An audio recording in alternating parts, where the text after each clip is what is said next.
Question number 1. In which of the following situations does the list of numbers involve make an arithmetic progression and why? तो इस question को करने के लिए पहले हम आपको एपी यानी कि अर्थमेटिक प्रोग्रेशन को समझाएंगे। राइट, अर्थमेटिक प्रोग्रेशन होता क्या है? An arithmetic progression is a list of numbers in which each term is obtained by adding a fixed number to the preceding term except the first term। यानी कि किसी भी कोई सीक्वेंस में, suppose ये सीक्वेंस लिया हमने, हम हर एक टर्म में आने वाली नेक्स्ट टर्म में एक फिक्स नंबर को ऐड करें। मैंने आने वाली टर्म में 2 ऐड करा, नेक्स्ट टर्म में हमने 2 ऐड करा, फिर से हमने 2 ऐड करा, फिर से हमने 2 ऐड करा, तो ये हमारा एपी बना, क्योंकि हम एक फिक्स नंबर ऐड कर रहे हैं और वो फिक्स नंबर क्या है? 2। चलो कोई और एपी बनाते हैं। सपोज -1, -3, -5। अब क्या कर रहे हैं हम? हर एक टर्म में -2 ऐड कर रहे हैं, -2 ऐड कर रहे हैं। राइट, तो -7, -9। इस बार क्या फिक्स नंबर है? इस बार फिक्स नंबर है 2। कोई और एपी बनाए? ये देखो 5, 10, 15, 20, 25। इस बार हमारा फिक्स नंबर है 5। ओके, अभी देखो, जब हम कोई भी फिक्स नंबर होता है जो हम हर एक प्रीसीडिंग टर्म में एक्सेप्ट 1 फर्स्ट टर्म को ऐड करते हैं तो उसको हम एपी बोलते हैं। और ये जो फिक्स नंबर आ रहे हैं हमारे, इन सब को हम कॉमन डिफरेंस बोलते हैं, जिसे हम स्मॉल डी से रिप्रेजेंट करते हैं। यानी कि इस एपी में डी हमारा हुआ 5, इस एपी में हमारा डी हुआ 5 और इस एपी में डी हुआ हमारा 5, जिसको हम बोलते हैं कॉमन डिफरेंस।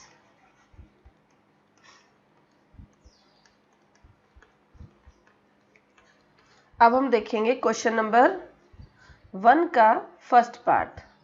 राइट, तो क्वेश्चन नंबर 1 का फर्स्ट पार्ट है,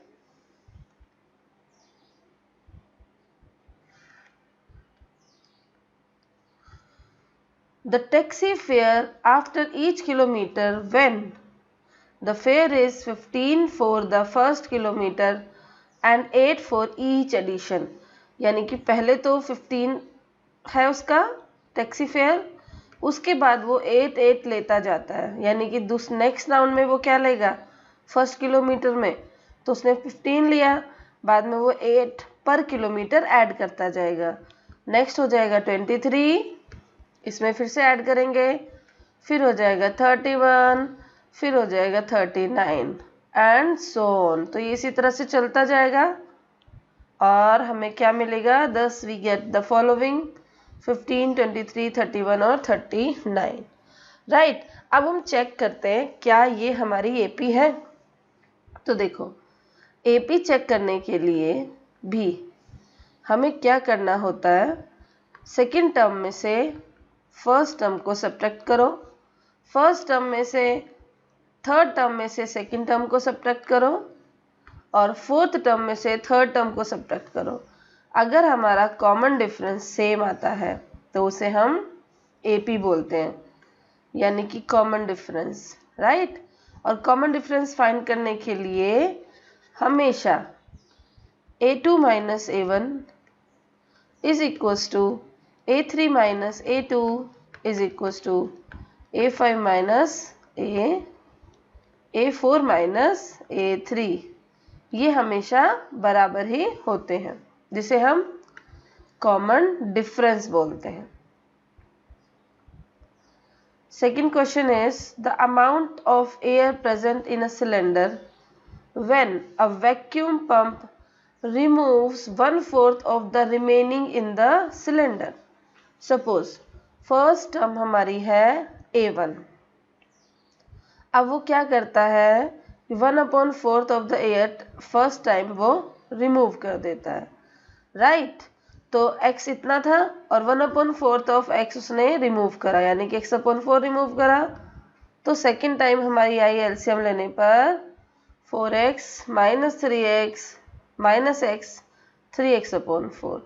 अब वो क्या करेगा, इसका 1/4 रिमूव करेगा इसी में से, जो ये प्रेजेंट है, इतनी प्रेजेंट है, इसमें से माइनस करेगा इसी का 1/4। तो एलसीएम आएगा इस बार 16 और 12x minus 3x is equal to 9x/16, right. अब देखते हैं हम सेम इसी तरह से। अब उसने क्या करा, इसको हमने लेट करा A3, राइट।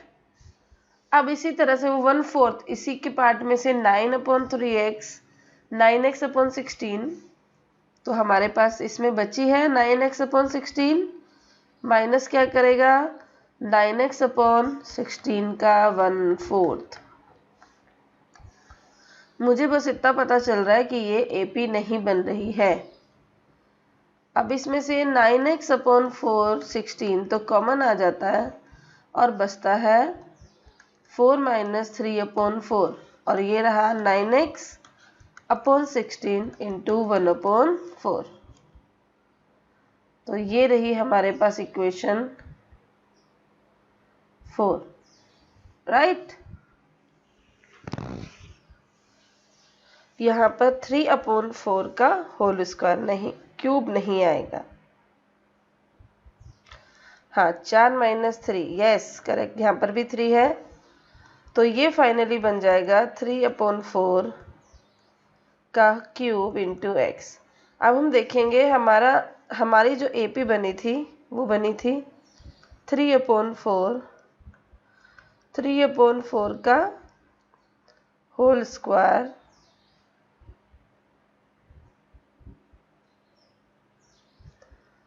पहली टर्म, फर्स्ट टर्म हमारी थी x, दूसरी टर्म थी 3x/4, पहली टर्म थी x, दूसरी टर्म थी 3x/4, तीसरी टर्म थी 3x/4x क्यूब, और फिर टर्म थी 3x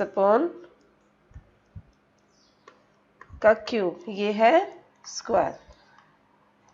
तो देखो अगर हम A2 माइनस A1 करें तो A2 माइनस A1 क्या है, 3/4x माइनस x, कॉमन आया 4, 3x minus x 4x minus x/4।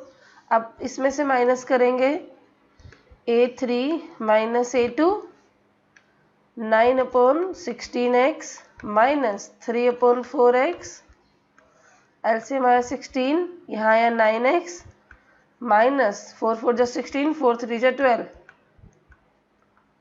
Minus 3x/16। तो कॉमन इक्वल नहीं आया, इसीलिए difference is not same, so this is not a AP नहीं हुई हमारी।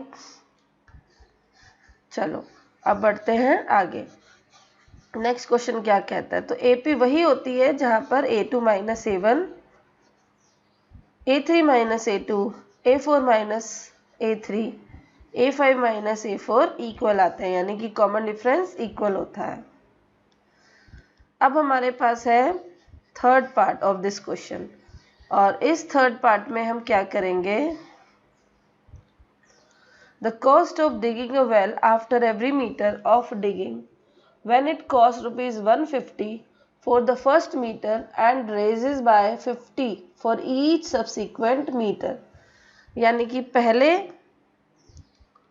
तो वो उसके क्या कितने रुपीज़ है, 150 रुपीज़ है, और फिर उसके बाद हर मीटर पे वो कितने रुपीज़ बढ़ा देता है, 50 रुपीज़, यानी कि 150 में 50 ऐड हुए 200, एंड देन 250 एंड देन 300। यानी कि अब हम A2 माइनस A1 करें, ये होता है हमारा A1, A2, A3, A4, और हम देखेंगे कि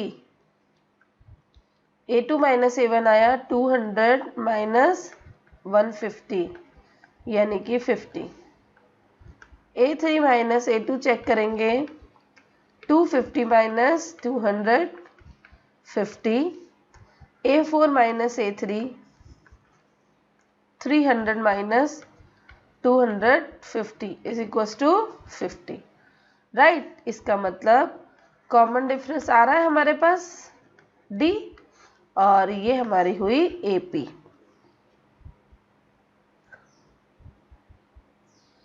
The common difference is same every time. This list is of given number from an AP.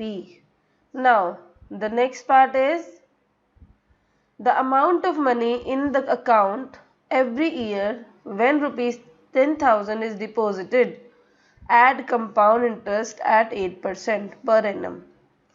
Okay, amount of money at the end of the first year कितनी होगी? P1 plus 8 upon 100 is equals to A1. Next, amount of money at end of the second year, 10,000, 1 plus 8 upon 100 whole square, A2.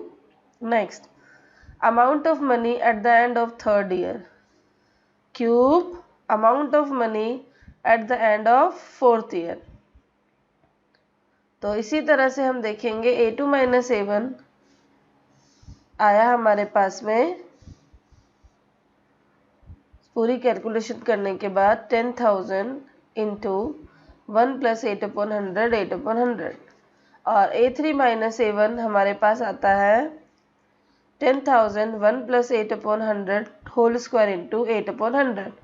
तो हम देखेंगे कि ये A3 minus A2 is not equal to A2 minus A1. So common difference is not same. That's why this list of numbers does not form an AP.